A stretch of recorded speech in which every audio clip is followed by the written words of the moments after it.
Hello, welcome to Đồng Nai Radio and Television Station. Here comes the latest updates.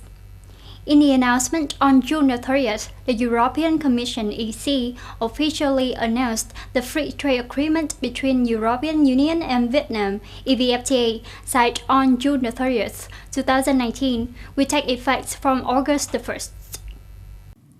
Once in effect, EVFTA will eliminate 65% of duties on EU exports to Vietnam.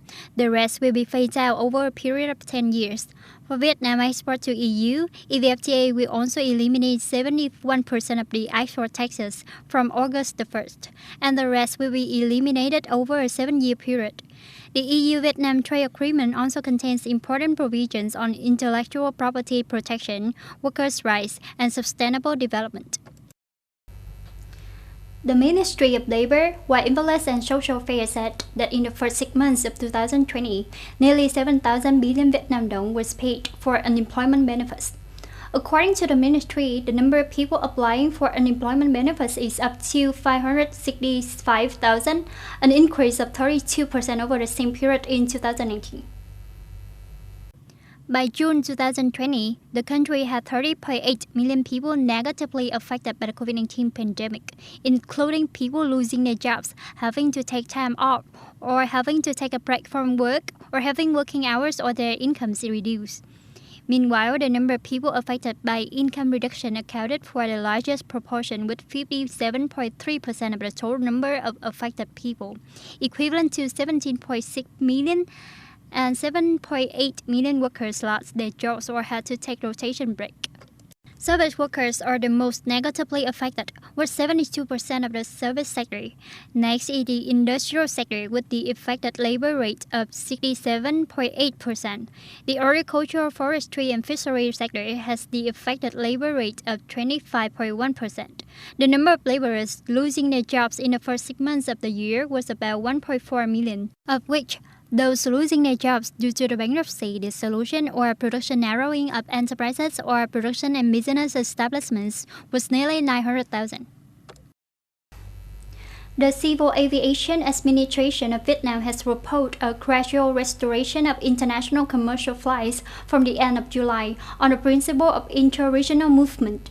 According to the Vietnam Aviation Administration, countries around the world are considering the travel bubble program, inter-regional movement or moving corridor, to restore international travel activities in the context of the complicated development of the COVID-19 pandemic. Travel bubble is understood to be 2 or more countries successfully controlling COVID-19 pandemic to create a moving plug or corridor. People living in the plug can move around freely and are not subject to compulsory quarantine. However, to ensure safety in the context of the complicated COVID-19 pandemic, the reopening of international routes must comply with a series of strict conditions, such as that the countries had no new cases of infection in the community for 30 consecutive days, or that passengers must be in the country 3 days before flying. The Aviation Administration of Vietnam also makes a definitive motion to not accept transit passengers. In particular, guests must have a negative certificate with COVID-19 issued within 3 days before the flight. On June 30th, at Nguyễn Công Trứ Secondary School, Trung Hoa Commune, Trảng Bom District, Đồng Nai, organized a childhood festival for 1,500 children in 3 communes, Trung Hoa, Đông Hoa, and Tây Hoa. The children enjoyed the entertainment program, immersed themselves in playful melodies performed by the young bamboo art teams and gifted groups of children, watched lion dances, participated in folk games, and had their hair cut for free. On this occasion, 60 disadvantaged children received a support to school scholarship awarded by the sponsors. This is an annual activity of the district in the summer to encourage children to excel in school and live well. In a press release on June 30th, U.S. Department of Defense spokesman Jonathan Hoffman said that the ministry's proposal to redeploy 9,500 U.S. troops in Germany was approved by the President Donald Trump.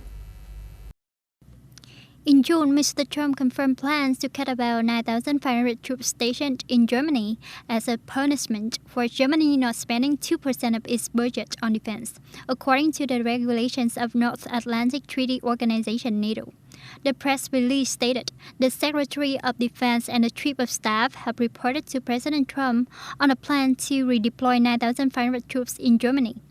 This proposal that was approved not only meets the President's directive, but it will also strengthen NATO, reassure allies, improve U.S. strategic flexibility and the U.S. European Command's operational flexibility, and take care of the troops and their families.